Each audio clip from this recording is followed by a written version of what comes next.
To purchase your own copy of Zorro Swordplay and Romance, feel free to look in the description for the Bold Venture Press link. I will also be making a Zorro live-action costume tier list video if this podcast episode gets 1 like or 1 dislike. Hello everyone, welcome back to a long overdue episode of the cast of Zorro. My name is Jack Clark. Joining me today is Abby, Wormman, and Sean.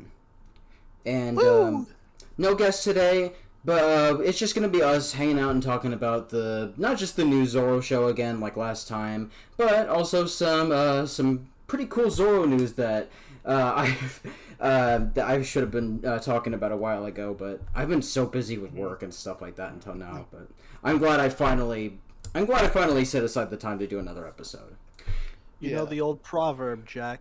The best time to plant a tree was 20 years ago. The second best time is now. That is true. Physically, I do not think I was able to plant a tree 20 years ago, but hey, better late than never. The best time to talk about Paramount Zorro's trailer was 20 years ago. Oh my god. But yeah, speaking... Not to brag, but I totally planted... Wait. When I was... but I could have planted a tree all those years ago. You could have.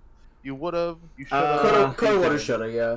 But, speaking about what Worm was saying, there is a pretty big piece of news in that we are getting not one, but 2 Zorro shows in the span of a single year. With Paramount Plus unveiling the teaser trailer of their own Zorro show. Frustratingly also called Zorro. The main lead is going to be esteemed French actor Jean Dujardin, who is going to play as an older version of Don Diego in like a French television setting, who is the mayor or alcalde of Los Angeles by 1821. However, certain forces, including a greedy nobleman, have basically forced him back into the mask and cape, where he has to battle these new evildoers as well as keeping the secret from his wife. So there's already, we already know kind of the basics and stuff like that. Kind of like what we did with the Sequoia Studios Zorro. We kind of understood the gist about the murdered father and... Not pulling the rug out from anybody's boots. Now, I have a question for you, Jack. Uh-oh. Is this potential Zorro show going to also be in almost exclusively Spanish? No, it is going to be almost exclusively French. Ew. That's awesome. Paramount Plus, giving us such wonderful shows such as Bar Rescue, starring John Taffer. I'm excited, honestly.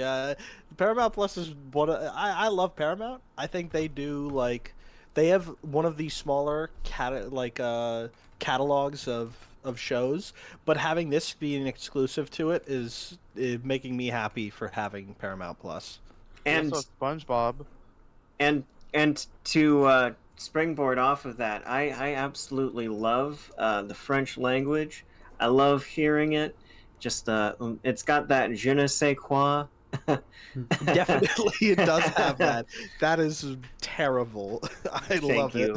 Thank you. I will admit, hearing the French voices in the teaser trailer was pretty cool and added a layer. It added a layer of charm to it, and also while it's not been confirmed to be in the Disney Zorro continuity, and honestly I feel like it probably wouldn't fit in the timeline at all, it is definitely a spiritual successor to Walt Disney Zorro in that it incorporates not only a lot of the visual elements and the tone, but also, if you've seen the Jean Dujardin Zorro outfit, it is literally almost verbatim a copy-paste of Guy Williams's 1957 outfit, just with more modern materials and a slightly different sword design.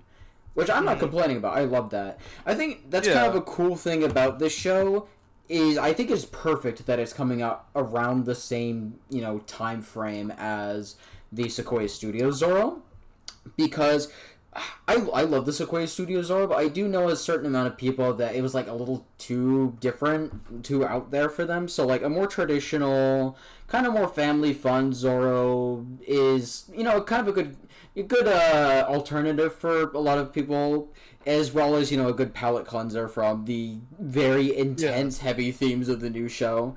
Also, just more Zorro in live action. God, remember when we always would joke around about Zorro not having a live action thing in like over a decade and a half?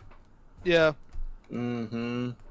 Be careful what you wish for, because you might get exactly what you wish for. Which in this case, don't be careful. Wish for more. You really should have wished for. Honestly, I'm pretty happy. We really should have wished for 3 instead of 2. Well, I mean, Italian Zorro again. well, I mean, with that Disney Plus Zorro, it's not been canceled, so who knows? We'll maybe get one or a trailer next year or something. Who knows? Can't wait for the Nalin Funko Pops. Yeah! Hell yeah! Honestly, any new merch of that of the Sequoia Studios Zorro, I would instantly buy it off the shelf or Hold on. online.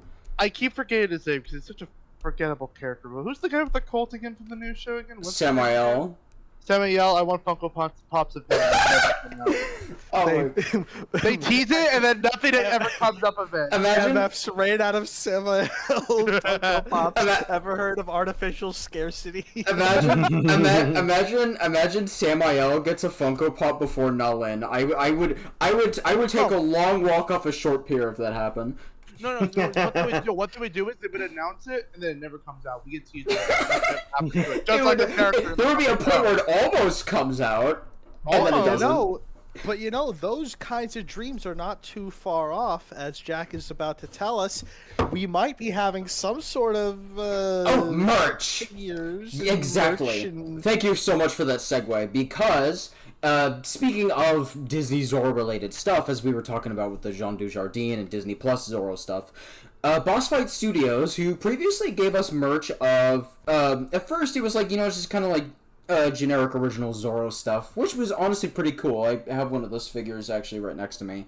But I did a T-shirt that says, "Yeah, I Z." I wish I'd buy that. But they also did merch of Gayblade and Mask of Zorro. They are going to release a couple of figures from the Walt Disney Zorro show. One of them being Zorro, obviously, and the other one being Sergeant Garcia. So I was hoping you were gonna say Bernardo, to be perfectly honest, but Garcia. I mean, I'd buy a Bernardo figure, but I think it makes sense for Garcia because you need like the previous Zorro ones. It's like you have for the Gayblade one, it's Diego and Bunny Wigglesworth, which is great. The other one, you have Alejandro Murrieta and Elena de la Vega. That's cool, but like this is like an enemy for your action figure to be smashed up against. And I mean, out of materials with the number of Garcias they make. True. Oh my god, that is an insult Corporal Reyes would say at him, like to his face. Yeah. Garcia, if they turned you into a marketable plushie, this country would be out of cotton. I agree, Comandante. But yeah, honestly, apparently they're going to be more like vintage style too, which it kind of adds to like the old-fashioned charm of that kind of stuff. And I had lost it, but me and my brother, like 2007, I think this was, we went into this like big toy store here in Brooklyn, and they had like custom made wax figurines. I got this like big green knight with a shield and a big tower shield and a sword, and my brother got a Zorro one. Oh. And it looked so dope. I think he still has it. I don't know where it is. It's not in my house, unfortunately, but I have always wanted to replace it. So these seem to be pretty great quality. Yeah, so. Yeah, they're really cool. Like I have a couple of the boss fight figures. I have the kind of generic Don Diego Zorro. That one's really fun, really opposable. Comes with a lot of like, different parts and stuff to replace it with. The Gayblade one, it looks beautiful, looks amazing. The problem is that they are very brittle. Oh my god, like I tried playing with one of them just a little bit, just kind of fidgeting around with them, and the arm broke off for Diego. God. So yeah, A lot of money on that for those, Jack. yep, I am keeping them in the box now, Abby. I am not taking those guys out unless it's just to show them off. Yep. With one arm Diego and everything. But yeah. So currently, if you go on the Boss Fight Studios pre-order site, you can actually just pre-order some of them and stuff like that. I know I'll definitely do it when well, I mean, when I have the money, because Yeah. good God, even in this economy, having enough money to get luxury items is hard. But oh well. I mean, I'll get it eventually. And besides, the pre-order is gonna last a while. Speaking of Zorro merch and collectibles and stuff like that, not only is an upcoming show coming out, a new show already coming out, new comic, and new toys, but the new book, the anthology book Zorro Swordplay and Romance, is out. It is the third anthology in the not American mythology, the Bold Venture Press anthology series, which is basically a collaboration of short stories made by different authors all in one singular book. If you've seen the multiple guest appearances from some of these authors, you probably already know what it is. And if you've seen my Bobby Nash video, you may have heard that I was going to be writing one, but I do have some unfortunate news about that. I am not going to be making an appearance in at least this anthology book. Not for any bad reasons. It's actually kind of a funny story, but I just wanted to let you guys know that just for this one, I'm probably going to be sitting that specific one out. I can't really say why, but I have the window of opportunity to be in future ones. Is all you guys know really what? need to know. You know what, Jack? Next time when you're in that anthology, by the way, take a drink every time Jack says anthology.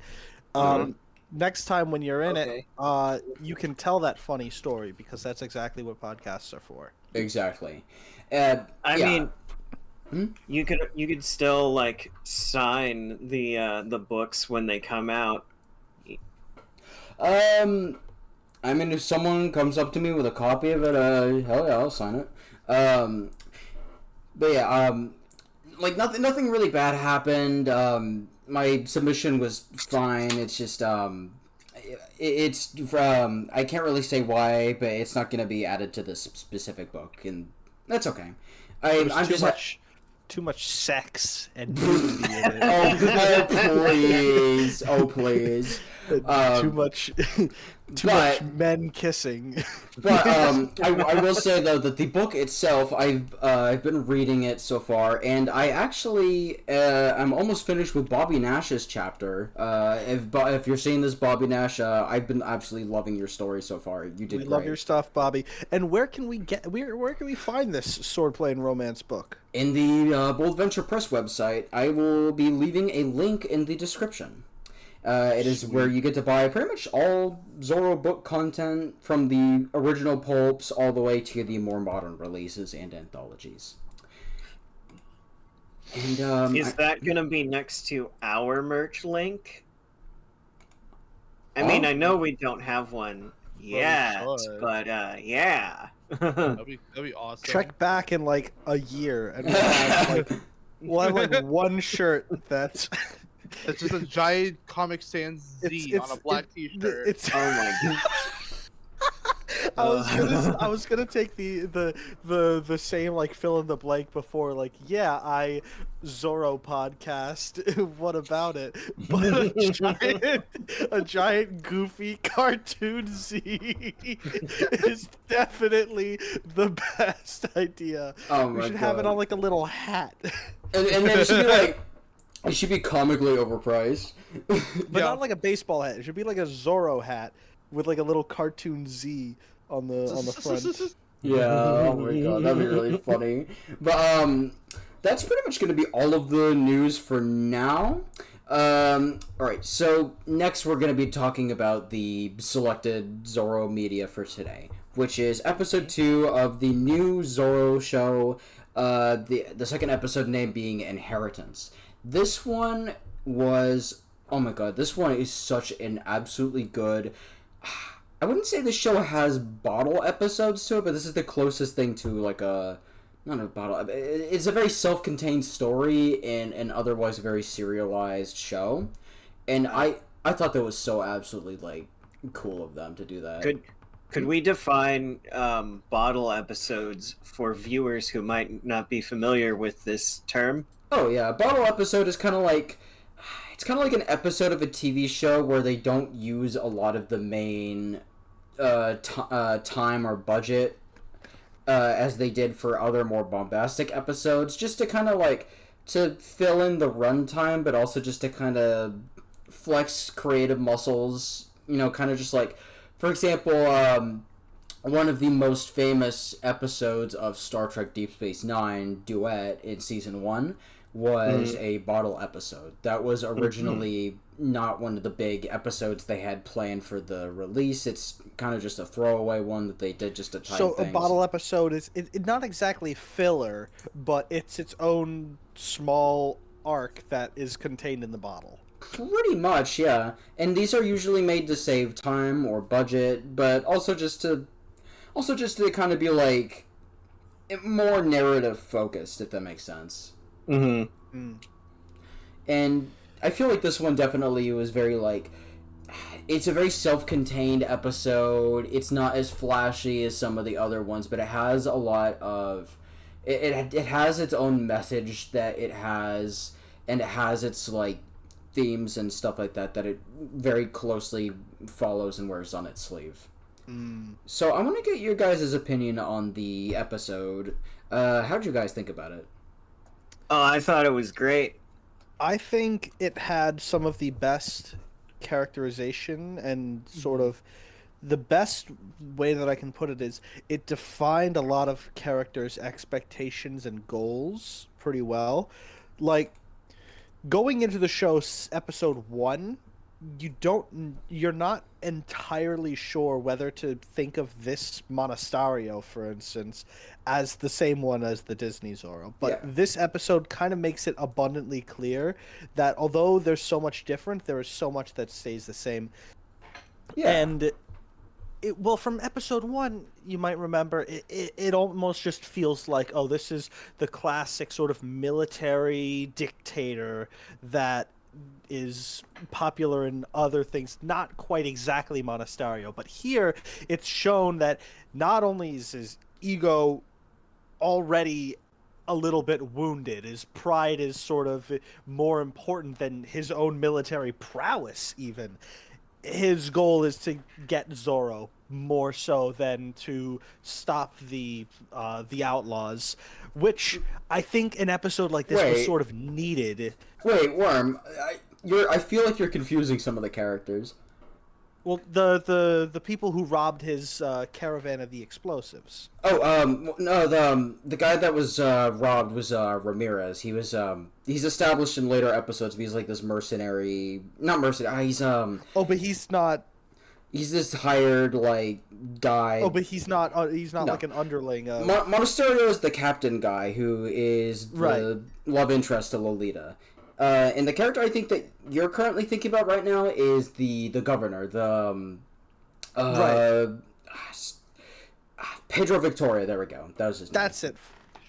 But it's kind of funny that there is a character who's named Enrique Sanchez Monasterio in there, but the character that he's not the Monasterio. Yeah, you know? the Monasterio is the guy that's ordering him around, and if anything, Monasterio is more like a more serious like Gonzalez or Garcia.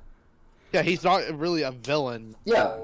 Well, what I like about this one. That's the thing, because I feel like his Monastario's name was thrown out around, I'm like, oh, so he must sort of be, as I'm trying to follow along in Spanish, oh, he must be the main pain in the ass, right? The one who's like, oh, let's have them be made martyrs for Zorro's capture. Like, Jesus, that's something Monasterio might do if there ever was one. True, but the funny thing is, it's not even like Monasterio himself. It's like the guy that's controlling him. Who's Monasterio without the name, and then this new Monasterio is basically a completely different character, but who has a lot of the trappings of the original 50s version. I tell you, the new Monasterio is not like the old Monasterio. True. And honestly, I've seen a lot of people debate on which version's better. I feel like that's kind of pointless. It's kind of missing the point.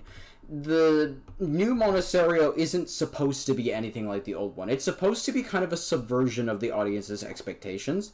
Because in episode 1, we see, like, he does appear to be your standard kind of henchman, villain guy. He chases Pullman Quicker and locks him and kills him and stuff like that. And then he's, ordering soldiers around, and he's chilly with Diego. Although, to be fair, understandable. Yeah. But in episode 2, you see that Monasterio is nothing like the guy he's named after. He is sweet, kind, sensitive, and he has a genuine love interest because Pedro Victoria is the one that orders, like, Diego and Lolita to be made martyrs in his obsession with destroying Zorro once and for all. But Monasterio is the one that thwarts that plan by telling them to hold fire and wait for Diego and Lolita to get out while Melvin's fighting the bank robber. My favorite little bit of characterization that occurred in this episode was when... I don't remember her name, but when Lolita's mother was talking with Senora Ivanova, that was just such a great little scene where we're introduced to the scheming side antagonists of the Russian American company, whom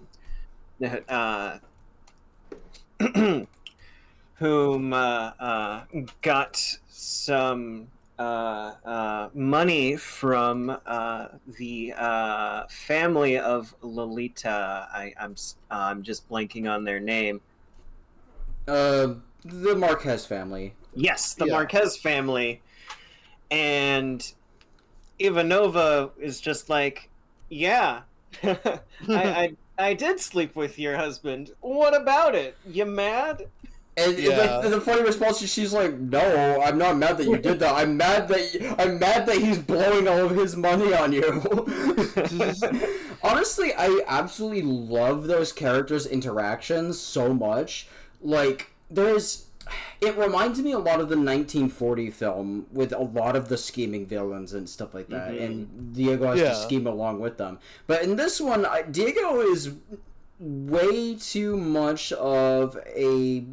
He's way too much of a good boy to be really, like, doing heavy amounts of scheming and stuff like that.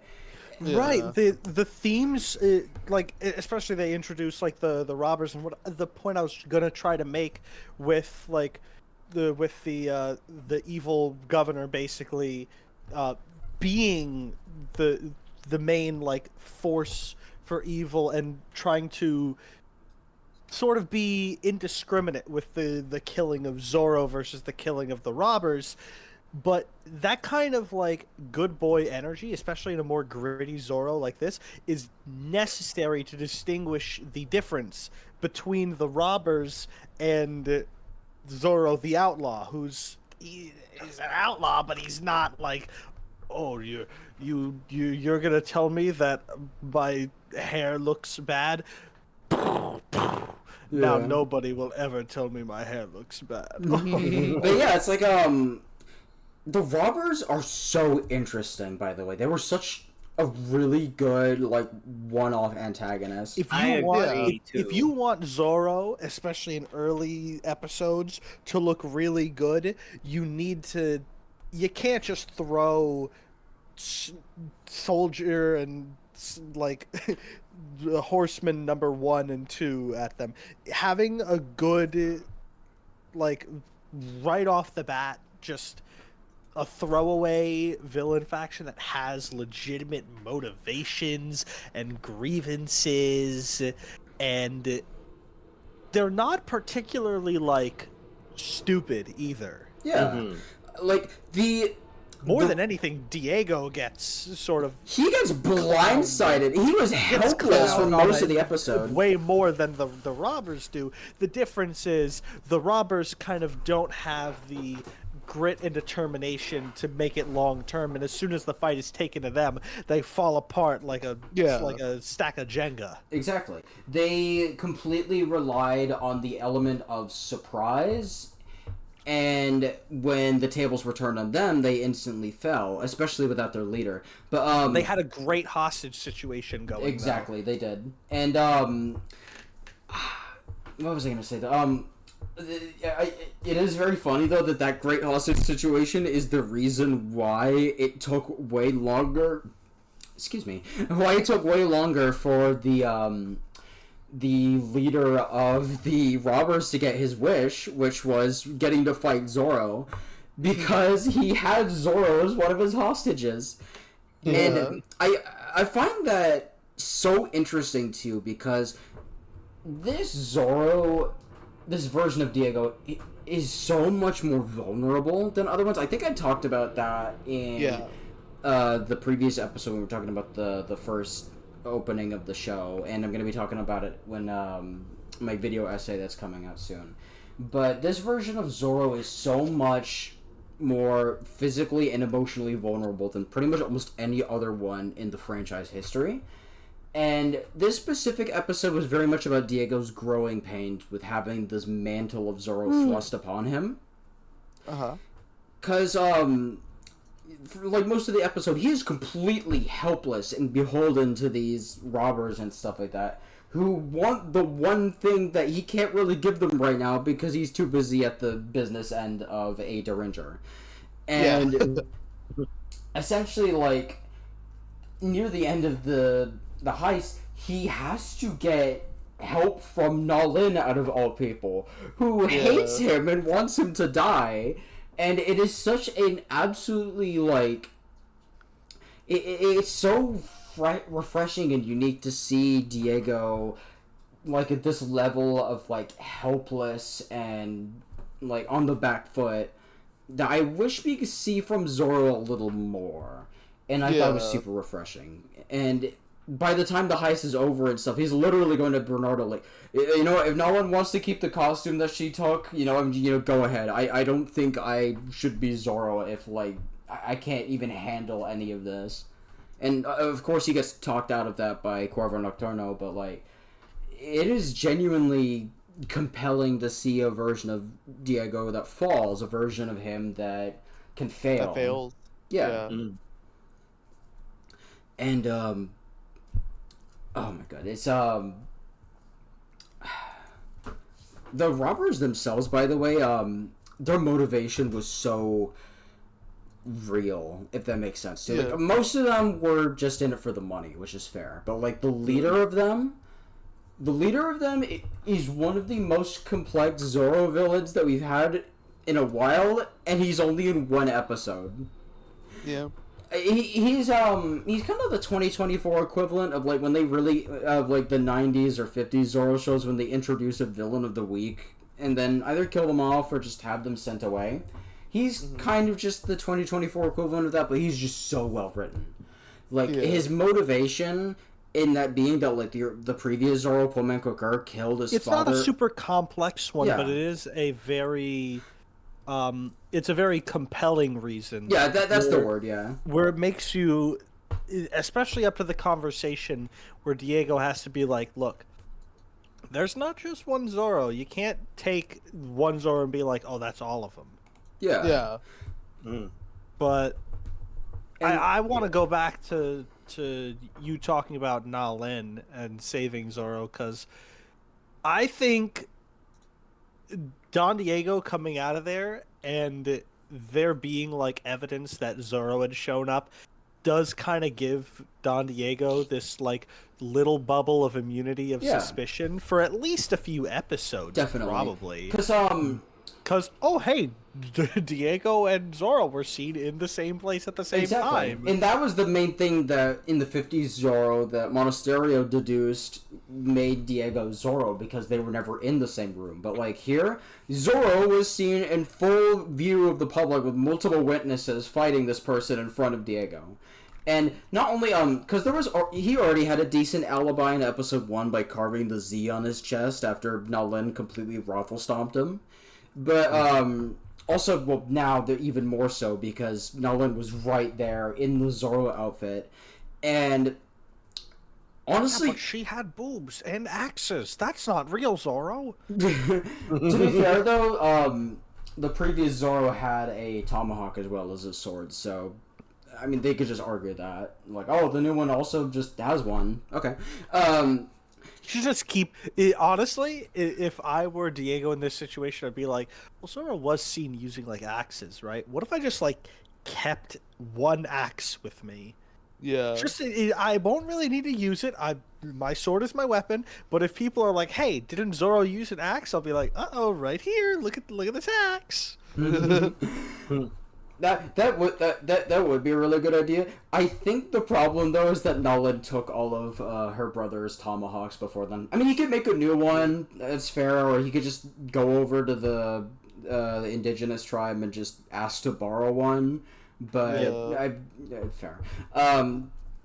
Also, by the way, I just thought it was so cool that, like, I already talked about, like, Nolan's character a little bit in episode 1, but in episode 2, the fact that she gets to become Zorro, I know technically not the real Zorro, but I don't care.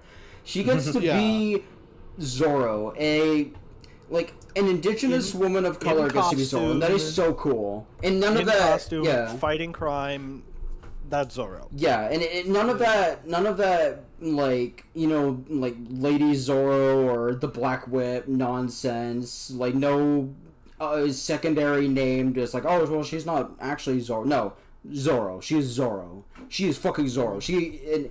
And like, I just thought that was so cool. Like, and I remember, seeing some interviews of the actress of that character, Dahlia G. talking about that, about how it was, like, a really special thing for her as, like, an indigenous woman of color who gets to play the main role as Zorro and not just a secondary character or someone who needs to be saved by, like, the white protagonist is honestly just makes it so special. It's just, like, I don't know, like, I'm just really happy that we've kind of gotten to that point. And, like, if someone asks me which Zorro story handles Native American rep the best, I would say this show, pretty much, because I feel like it has the most nuance. And, also just another funny tangent, just Nalin just absolutely knocking Bernardo's lights out and stealing the Zorro outfit is really funny. It was a funny scene, yeah. No, but I love Bernardo. I love Bernardo too. Deserve that. He did not deserve that at all. Don't get me wrong. He's my boy. True, and oh my god, Bernardo was the GOAT this episode. Yeah, he was the GOAT.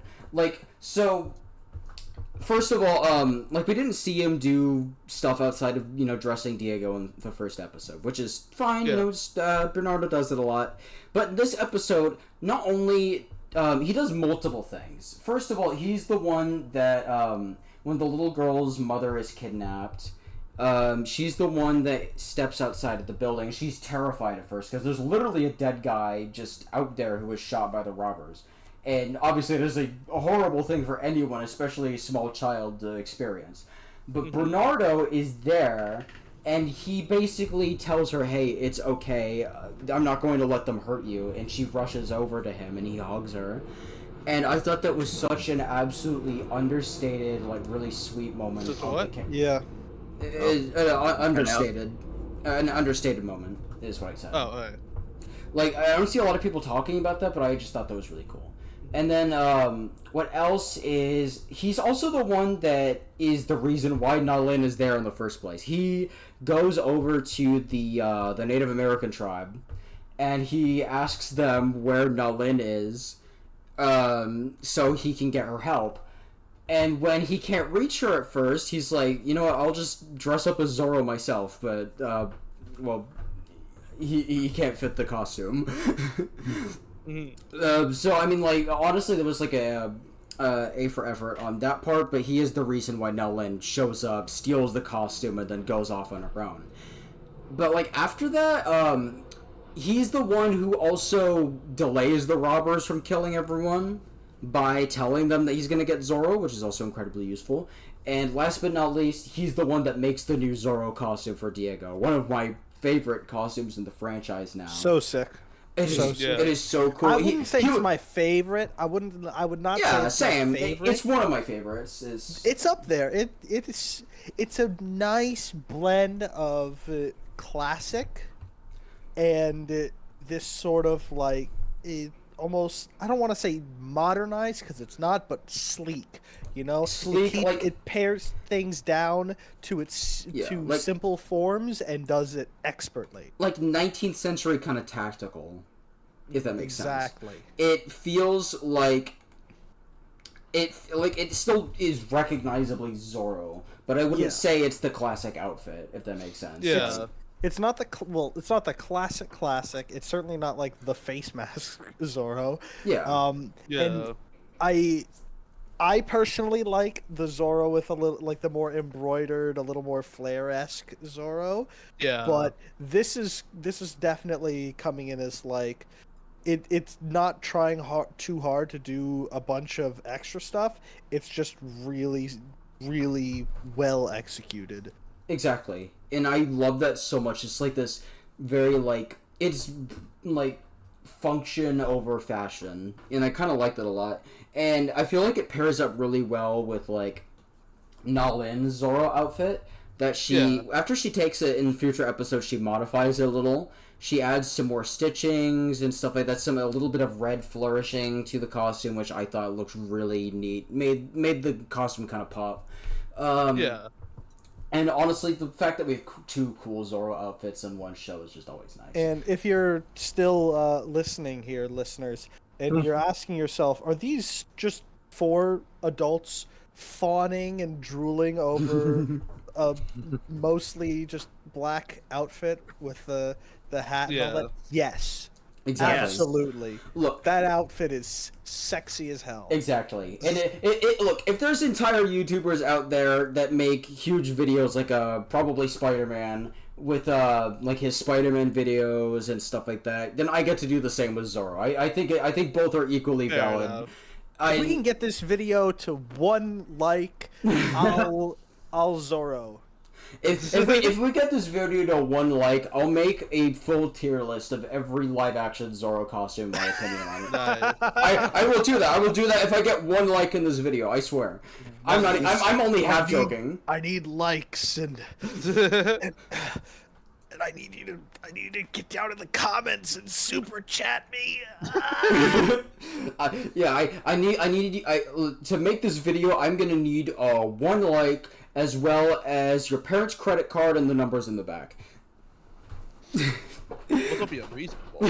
Fair. We say we need likes, but dislikes also count as engagement. That is true. That is true. So can you, dear viewers, make sure that this video gets the same amount of likes as dislikes? Or just engage in general. We want positivity. 20 likes, and I'll find the actress for Nalin and get them to like sign Jack. Just sign him. Just sign like the back of his neck, like a. She just carves a Z at the back of my neck. Yeah, just. I mean, you know, I would appreciate that, but oh my god, let's see. Actually, speaking of Nalin and Zorro and stuff like that, as I kind of mentioned before, like Nalin shows up as Zorro, and not only does she show up as Zorro, but compared to Diego's first outing as the masked hero, she does way better than him. Yeah. really Absolutely. funny. Because okay, don't get me wrong, he does rescue Cuervo Nocturno from the cartel. I'll give him credit for that, but he is very clumsy while doing it, and then he immediately gets almost game ended by Nalin in a one-on-one fight. But like in Yeah. episode 2, when Nalin shows up, she's able to lock down the hostage situation, get the remaining survivors out, absolutely go toe to toe with this insane guy, and then manage to completely escape a giant explosion while only taking like one non-lethal gunshot wound. Like, that is impressive. And then immediately goes back home to, like, you know, to her place with all of her, like, friends, you know, chanting her name and shit. Which, Yeah. I mean, W, which is absolute W for Nolan Gang. And Diego, he's very despondent, and he goes over to Cuervo Nocturno, and he's like, hey, look, I don't think I'm gonna be able to do this. I can't be Zorro, and she can. And Cuervo Nocturno, he brings up a really good point in that, like, while Nalin is really good at fighting and killing and stuff like that, and good at wearing the outfit, and looks, you know, amazing and beautiful and pretty in the outfit, she is not This is Zorro. not Zorro. This is not Zorro. And Kyoche wants Zorro! He wants someone that can see the bigger picture of what that mask means. Because Nalin, for all of the skill and the compassion she has for the people of her tribe, has a very narrow-minded view of what being Zorro means. She only cares... Zorro's a champion of the people, and even if her own people would be, you know, accepting of her, the people of the Pueblo, or the people of really the entire area, would probably, depending on what she uses the mask for, would probably be against Zorro, which means that they might take the side of the soldiers instead. Exactly. And like, Nalin is very good at defending her people, but her people is not equivalent to the people. And she repeatedly is shown throughout the show to laser focus in on her tribe and no one else. And for example, I know that we're talking about episode 2 here, but this kind of proves the point a little. The character we mentioned before, Ramirez, who the bandits steal dynamite from, he basically owns slave labor, and he enslaves Chinese immigrants and Native Americans alike to look for gold and other resources at the abandoned Scotsman's mine. And Nalin, you know, she wants to take down Ramirez and stuff like that, but only to rescue the indigenous slaves there. She never once mentions Chinese people at all throughout the show.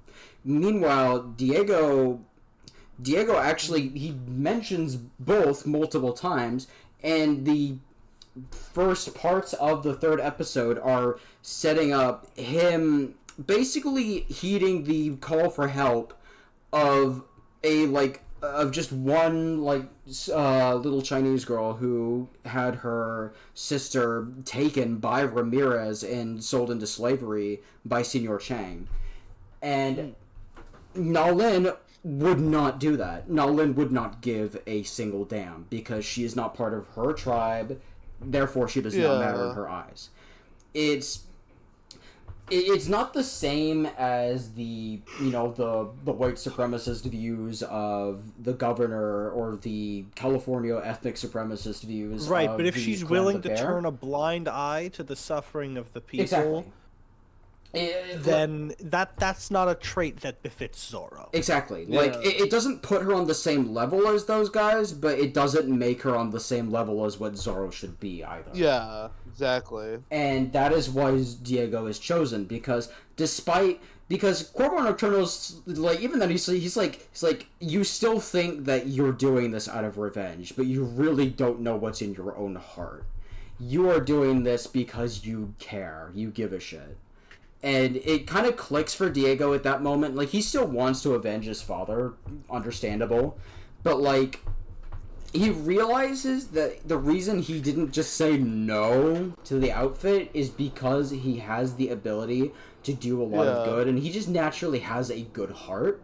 Nalin, like, Corvo Nocturno even says that Nalin also has a good heart, and she's destined to do great things, but at this point in time, she is not on a good track. She's basically going down a route of the fallen hero. And that is why Diego is Zorro and she isn't. And I thought that was really interesting. And it's like, on one hand, you have Diego, who thinks he fights for vengeance but fights for justice. And you have Nalin, who thinks she fights for justice but fights for vengeance. And that is such a great dichotomy. And Nalin's a good foil, yeah. I know. Yes. Revenge is personal, but justice justice is for all. is for everyone. Yeah. I love that they made made it the tagline of that show, because that was originally the catchphrase of Zorro in the old pulp stories when he says "justice for all," and yeah, I mean, it's fair. Of course, he'd say it. It's Zorro, but like, this show gives it that oomph, that meaning. It's like, yeah, justice really is for everyone, of every community, every people. Everyone deserves to be protected by Zorro. Rich, poor, like, of all races and nationalities and cultures. Like, everyone deserves Zorro to protect them from injustice. And I love that so much. And I don't know, I get goosebumps talking about these things. Mm-hmm. And speaking of, like, Zorro and stuff like that, of like the dichotomy between the Zorros, there is... Speaking of Zorro, a topic we rarely touch up on this show. Exactly. We rarely touch up upon the topic of Zorro. But speaking of the dichotomy of the different Zorros, there is one more Zorro that we've neglected to mention in this episode, Pomenquakur, who appears posthumously after his death in episode 1. And I thought that his inclusion in the story, as, like, not only does it serve to show Nalin's motivations, because we get to see the two characters interact with each other, and we get to really see that she basically looks up to him as, like, almost like a paternal figure, due to them being the only family they each other have. And it's like, we also see him at the start. Yes. With, like, it's a mirror scene to how the heist happens later on. Yeah. But instead, it is just it's night and day. You see, the older Zorro was way more experienced, handled it so smoothly, ran off into the day, and this new one, that heist kind of went to shit. I mean, exactly, that was and it went that way for both of the new Zorros. Both of them couldn't handle it as smoothly as Pomenquakur did, and honestly, to his credit, he was a really good Zorro. But even then, like, he, in that one inconspicuous act of killing one soldier in self-defense, started a domino effect that would lead to that disastrous heist. Because, like, in a theoretical stance, he did everything right. He protected the two people who were being robbed. He, taught that robber, who's boss. And he, he left with minimal casualties. And, rode off into the sunset and even got, like, a really, nice-looking flower from a lady that he later gave to Nalin. Good ovation, yeah. Yeah. But even then, that's not good enough, because life is unpredictable. And death is heavy. No matter what it happens... I absolutely love, by the way, about the show is that death really has a meaning in that. Because sometimes the prisoners don't make it out alive because Zorro rescues them. Sometimes people just die. And sometimes, Yeah, and a lot of the exactly. times, there's consequences. And this episode is the biggest consequences of them all. Because this one innocuous act of Zorro killing a guy in self-defense, like, almost 20 years ago. Almost 20 years later, the child of that soldier that he kills in self-defense comes back to wreak havoc on people and cause tons of damage. And it's just such a poignant message that, like, you can do something, like, with the complete right intentions, but there's still consequences to it. And Cuervo Nocturno even says that, like, doing the right thing doesn't always have a right outcome. And when Diego's just like, that, then that doesn't really make it any better, there's nothing right you can do, he says that conscience is the difference between a hero and a murderer. And basically, while Pullman Quicker, I guess, like, you could say that he made a mistake in killing that guy, he's not, like, a cold-blooded murderer like the robber is, or even his own sister. Yeah. In that it's the intention that makes things count, and that's what the main robber is completely blind to. All he can think about is Zorro killed my father, and I'm going to make that everyone else's problem, no matter, like, the reasoning why. Even when the guy flat out tells him, hey, your dad was kind of a piece of shit. Like, your dad literally took bribes and threatened people at gunpoint and stuff like that for me. And the dude basically has a meltdown. And I think what's an interesting thing I just been kind of realizing is that this shows Diego the kind of path that he'll become if he keeps going down these people murdered my father and I'm going to do something about it. If he goes down that path too much and hard focuses on that kind of revenge, he'll wind up like that guy. Just, like, angry and raving and hurting people and eventually dying unceremoniously. And I think that's kind of an understated aspect of his switch up to actually wanting to commit to the bit of being Zorro protecting the people. Because in this episode, we see how revenge take people to dark places and what leads to them for that. And Another thing I'd like to point out is, because of Pomon Quaker, with Diego, it almost seems like his motivations have led him to his skill set eventually. With Nalin, her skill set is eventually fueling her motivations. Exactly. Because we see, what we don't get to see is, like, when she was, like, super young and maybe struggling. But what we do see is her still pretty young, training under Poman Quaker, and she's a prodigy with throwing them axes. Yeah, she literally throws the tomahawk inches away from his face and doesn't hit him. Literally carves a Z with throwing hatchets. That is so metal. I wish they love it. didn't zoom in on it, though. I wish they, like... Yeah.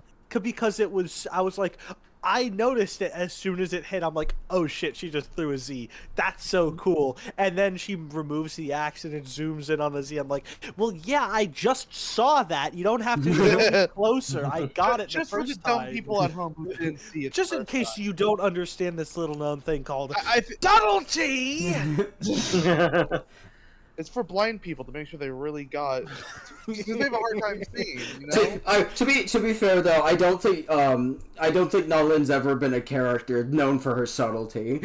No, she's not at all known for her subtlety. She is definitely not the schemer that Pedro Victoria or the Russians are. She has the subtlety of a sledgehammer, and honestly, I love that so much about her.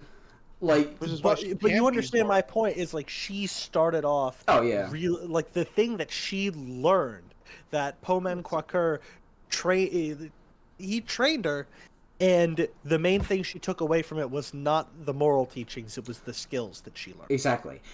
Which is why I feel like possibly even Poman Quaker might be responsible for at least part of the reason why Nalin is not the next Zorro.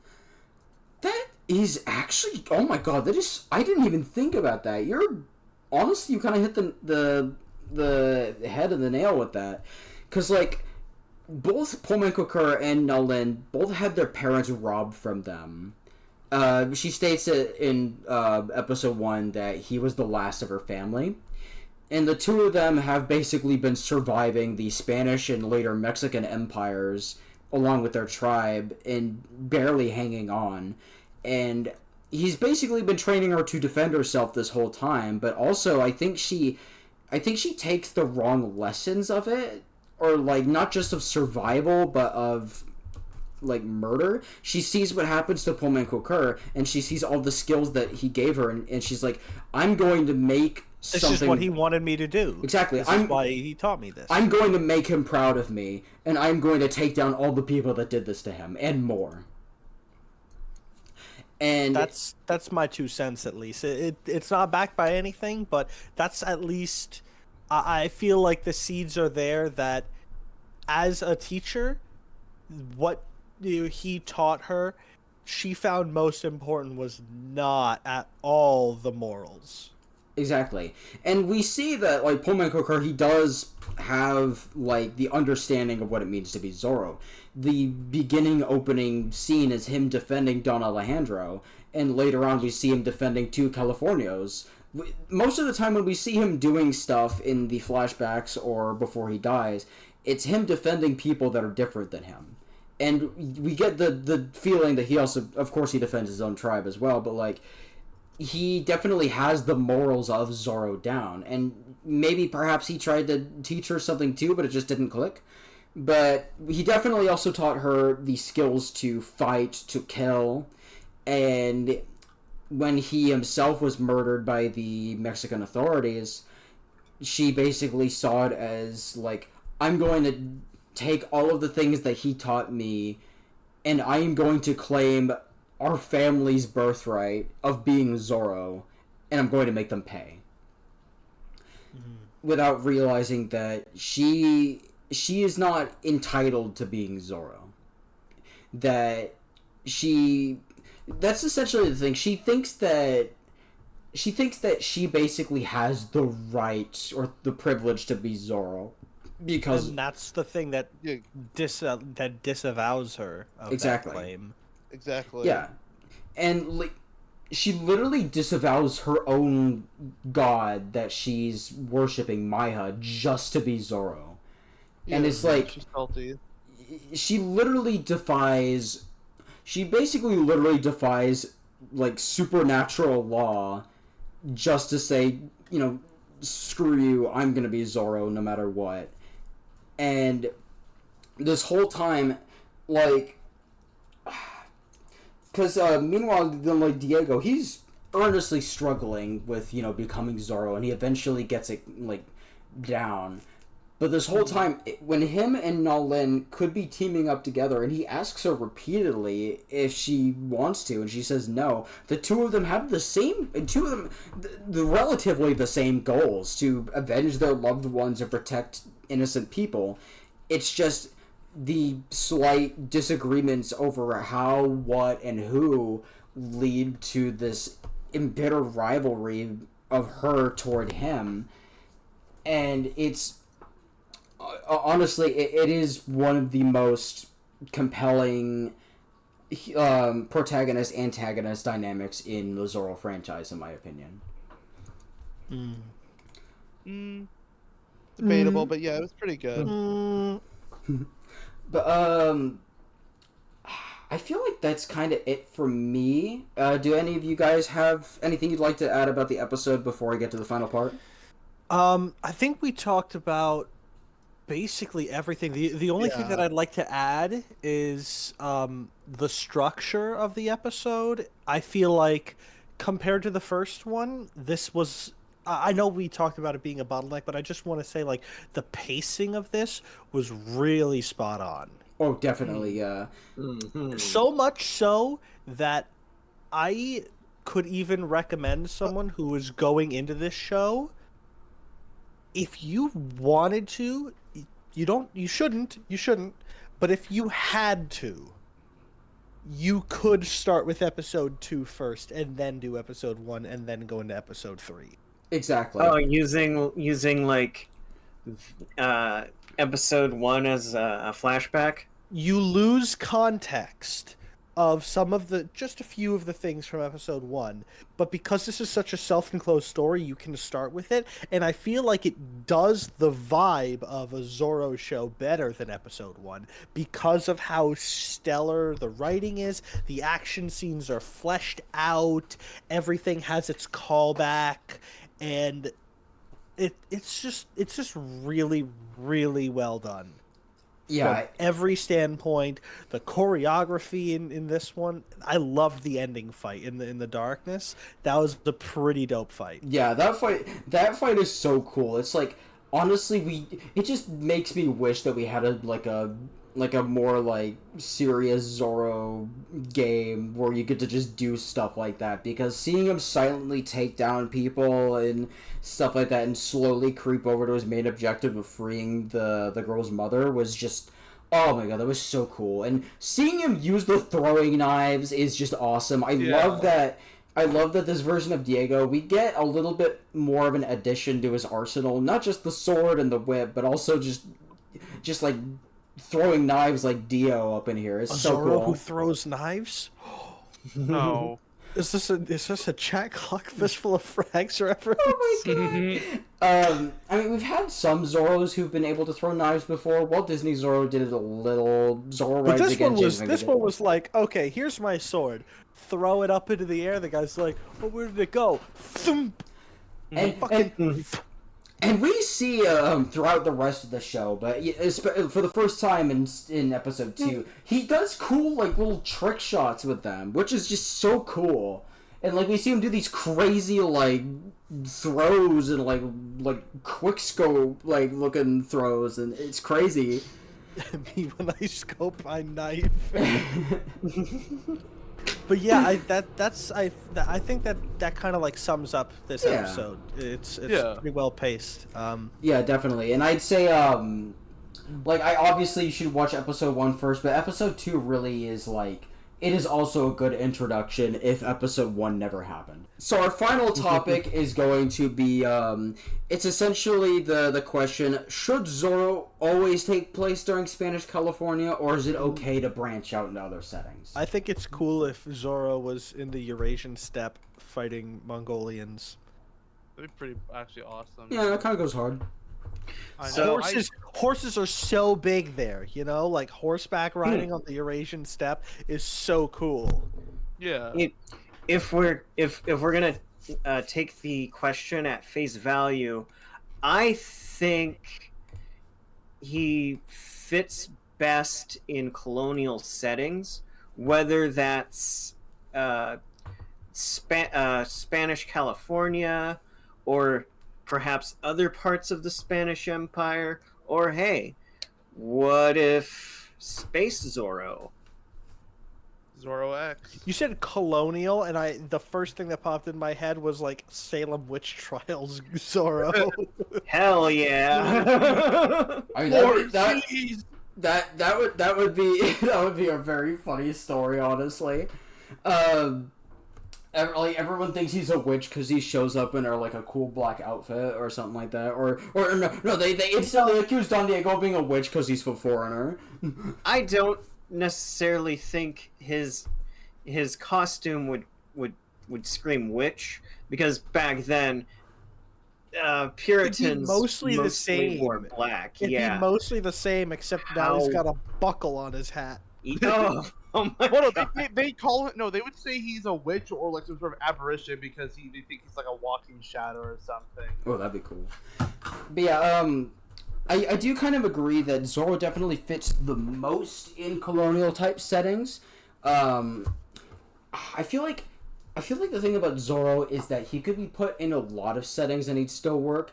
I will say though, definitely the idea of Zorro being in like, You could really have a Zorro who's sort of like this metropolitan-esque like brawler, kind of relying on a lot of gadgets and gizmos and stuff, and you could have weapons, but also like a lot of hand-to-hand combat, and just to make it sweeten the deal, let's just kill their parents. You know what? They Yeah. they pretty much did that with Zorro Rides Again, but yeah, Batman. That's Batman. Yeah. At first I was like, what are you talking about? This is a weird idea, very specific. And I I'm think like, Zorro would be good if he had not just one sword, but 3. oh my god. Look, those ideas are great and all, but it's always you gotta keep one thing in mind. There's always a key aspect to Zorro that you can't miss when you put him in a different setting, and that's giving him 2 Italian nephews. That's the only thing you have to make sure you keep. You're so right for that, though. But that's in Spanish California. Yeah, exactly. It's in quote unquote in Spanish California, but in reality, it's like 1930s, like Marx Brothers esque shit. All I'm saying is as long as you put him in a different setting, he has to have 2 Italian nephews all the time. That's why the new show. I'm excited to disappoint fellow nephew fans. He has no nephews in that. So that's why I have to bump it down a peg, because it does not have any Italian nephews. Nephews of Zorro, Fox Out of Water. It's a show where the nephews are home and Zorro goes to Italy. There you go. Oh my god. But like, I do think there are stories where Zorro has been to other places that do indeed work. For example, Zorro Rides Again, as I mentioned before, like, it does take place in California, but it's in, like, at the time, modern day 1930s. And you get to see, like, planes and trains and automobiles. You don't see planes, I don't think. No, you do. No, you do. El Lobo has a bomber in episode 2. Badass. Yeah, he literally tries to bomb Zorro with a 1930s, like, Meanwhile, triplane. piss off the side villain so much he fucking bombs me. And see, that Zorro's the coolest. He has a gun. That makes him one of the best Zorros. I love James Vega for that. James Vega is cool, yeah, and the fact that he's kind of like he's like a modern day kind of like middle class average Joe from like New York, who also has like this like Hispanic heritage that he calls back to when he goes home, was pretty cool, and like unfortunately, middle class Zorro couldn't happen in modern day. True. Yeah. He wouldn't be able to afford the costume. He'd have to sell the hacienda. Yeah, just to get like just to get one sword or a mask, he has to like sell all of his mortal possessions. He turns the hacienda into an Airbnb. Insert the gif of the people flipping burgers and putting them together. That's what Zorro working at the Ralph's. That's he changes into the costume in the back that's what a modern day like middle class Diego would be doing when he's not Zorro, just so he can afford the Zorro stuff. Yeah, I think the more modern you get, the less serious it becomes and the more goofy it becomes. Oh, yeah. Case in point, Generation Z is not a specifically serious show. Yeah. Not to say you couldn't do Space Zorro, but, like, the concept, the ideals of Zorro, you know, bravery, justice, chivalry, cut the belt loops off of the fat guy and watch his pants fall down. Those are all ideals of that time period of like the 17 to 1800s colonial Spanish era. You can have a slightly more or less modern Zorro, but you start getting into this pattern of making almost a farce out of it. Exactly. Yeah. I feel like Generation Z does have some of those tropes in there still, but at the same time it just feels very tongue-in-cheek. And then we get to the most current modern Zorro story, Man of the Dead, which is basically a guy who literally goes through a Bruce Wayne-style event so traumatic that it turns him into basically a facsimile of Diego de la Vega. Right. But what you can do, 1800s is a big time period. Yeah. You could have steampunk Zorro. You could have pirate Zorro. You can have cowboy Zorro, which is probably already a thing. You can have samurai Zorro. Hello. Zorro's fought samurai before, so why not? I need that reference. Which show does he fight a samurai in? It was kind of an unaired episode of the 1997 cartoon. Damn. It's on YouTube, so you can just watch it. But And you know what? hmm? You know what else? Zorro could send a fax to Abe Lincoln or to You a know- samurai. You know, it's Did he ever really meet Abe yeah. I Lincoln? was gonna say it's really funny you should say that because Legend of Zorro has Abe Lincoln in it as a cameo. Hell yeah! Yeah, and let's see. I was actually gonna mention Legend of Zorro because I feel like it kind of sums up that very well because it's in the 19th century, but its technology and time has moved up so far forward compared to the original setting that you could still have that chivalrous feel, but even then, Zorro's starting to feel a little bit of a fish out of water, and they kind of address that a little in the movie when the Pinkertons are like, "This mask belongs in a museum, so should you." And That reference. in like the final battle of that movie, which is one of the best Zorro final battles ever, is on a steam train, which is very like quintessential mid 19th century technology that you wouldn't be seeing in like your standard Spanish colonial story. No, And it's not. Really, you can go all the way up to like post World War One with Zorro. Yeah. You could even go like you said, there has been like a 1930s-esque Zorro. You could have 1920s mobster type Zorro. oh, definitely, yeah, Zorro fighting the mob would go hard. And I was gonna say, by the way, going back to the modern day Zorro with Man of the Dead, like even then, like what you were saying earlier about it not really being that serious, like while Man of the Dead has a lot of serious moments and violence and sad moments, a lot of them are moments where Zorro isn't involved. Because basically, it's a guy who thinks he's Zorro in the middle of, like, a cartel narco story. And only around near the end, when he realizes the Don Quixote style that he's been living a lie for years, is when he really gets sad, and then he earnestly becomes Zorro as himself. Mm-hmm. But, honestly, a happier outcome than Don Quixote. But, anyways. Yeah. But, like, the sadness and seriousness of that story is when it's not riffing on Zorro tropes, because half of me reading that comic was, oh damn, that was really dark, I hope Rosa and her girlfriend come out of this unscathed, and the other half is, oh my god, I get that reference. Yeah. But it's still a good read, and I recommend anyone here to read it. But definitely Zorro should. I hate using the word should, because I feel like Zorro can belong in multiple settings. It's just, if you want to keep him at his most authentic, stay in the Spanish California period. If you want to try and diversify a little, feel free to move forward or backward in time. If you really want to take risks, try doing modern or future Zorro and see what you can do there, but just kind of keep in mind it's good or bad, it's not going to be the same. And Remember the nephews. That's all I ask.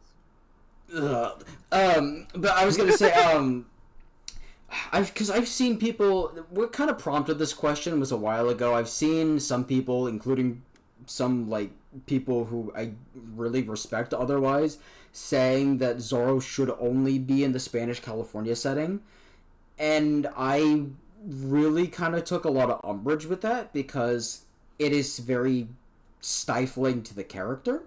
And while we've been kind of talking about some of the pitfalls of putting Zorro in settings outside of the original one, Zorro as a character is so universal that I feel like he can fit in a lot of settings. And while he's going to be different, he's not going to be the same in terms of aesthetics and stuff. It is still going to be the same character with the same values. And I think that's what's the most important. Yeah. And that's ultimately my 2 cents on the whole topic. And does anyone else have any final things to add about that before we close? Well, you know what I was gonna say about it. Yeah. Yeah, I don't wanna repeat myself. Nephews and Uncle Zorro. Everyone's and gonna love Just- these new Zorro sizes. Everyone's gonna love these new nephew sizes. But I guess that's it. Honestly, that was a pretty honestly, it was a pretty short but sweet episode. I'm happy to see you guys again, and I'm Short. That was over an hour. over an hour. Wow, it felt like 30 minutes. Yeah, It was time, an time, An hour flies. and 15 minutes. Time flies when Yeah. you're having fun. But Time flies when you're a piece of shit. wow, okay. But it was nice talking to you guys again for another episode of the Cast of Zorro. Yeah. Yeah, that was a crazy good episode too, and I can't wait to watch episode 3 and then do a podcast episode based on that. That is 3 years later.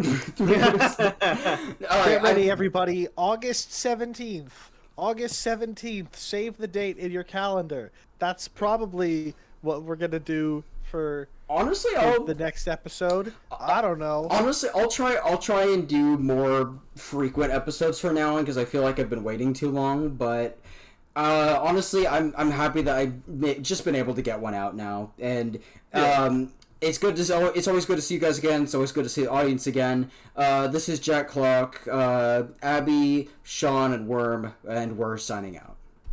Bye. Good night, Night Vale.